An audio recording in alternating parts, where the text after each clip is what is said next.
జరిగింది, పడిపోయింది. ఆ తండ్రి ఆ అమ్మాయిని హాస్పిటల్‌కి చేర్చి తనకి సపోర్ట్ కోసం అని చెప్పేసి తనకి బాగా ఎవరితో తిరుగుతాడో ఆ పార్టీకి సంబంధించినటువంటి చెవిరెడ్డి భాస్కర్ రెడ్డికి చెప్పడం, చెవిరెడ్డి భాస్కర్ రెడ్డి వెళ్ళి ఆ అమ్మాయిని పరామర్శించడం. ఆ సందర్భంగా అత్యాచారం జరిగిందన్నటువంటి ఆరోపణల్ని వైఎస్ఆర్ కాంగ్రెస్ పార్టీ వాళ్ళు చేశారు కాబట్టి అది చెవిరెడ్డి కూడా చేశాడు అది అనేసి చెవిరెడ్డి మీద ఫోక్సో కేసు పెట్టడం, అమ్మాయి మీద ఎట్లాంటి అత్యాచారం జరగలేదని తేల్చడం ఇది జరిగిన పరిణామాలు.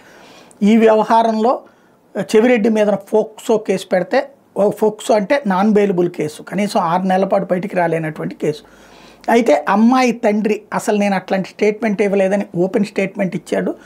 తన మీద చేత ఏదో వైట్ పేపర్ మీద రాయించుకుని దాని మీద వాళ్లే రాశారు తప్పించి నేను ఇచ్చిన కంప్లైంట్ కదా, అసలు చెవిరెడ్డిని పిలిచిందే నేనెందుకు చెప్తానన్నారు. అట్లాగే చెవిరెడ్డి అట్లాంటి మాట ఎవరితోనూ మాట్లాడలేదని చెప్పుకొచ్చారు. ఈవెన్ హైకోర్టులో ఆ విధమైనటువంటి అఫిడవిట్ కూడా వేసుకొచ్చారు. అయితే హైకోర్టు తనకి ముందస్తు బెయిల్ ఇవ్వడానికి నిరాకరించింది.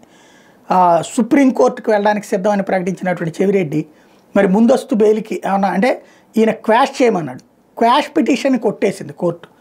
క్వాష్ పిటిషన్ కొట్టేసిన నేపథ్యంలో ముందస్తు బెయిల్ పిటిషన్ వేసుకోమని, కానీ ముందస్తు బెయిల్ పిటిషన్ వేసుకొని కేసు కొట్టేయమని సుప్రీంకోర్టుకి వెళ్ళి కూడా పోరాడతాను నేను అని చెప్పి తేల్చి చెప్తున్నారు. అంటే నిజంగా చేయాలనుకుంటే ఇప్పుడు అరెస్ట్ చేసేయచ్చు. మరి చెవిరెడ్డిని అరెస్ట్ చేస్తుందా ప్రభుత్వం చూడాల్సి ఉంది.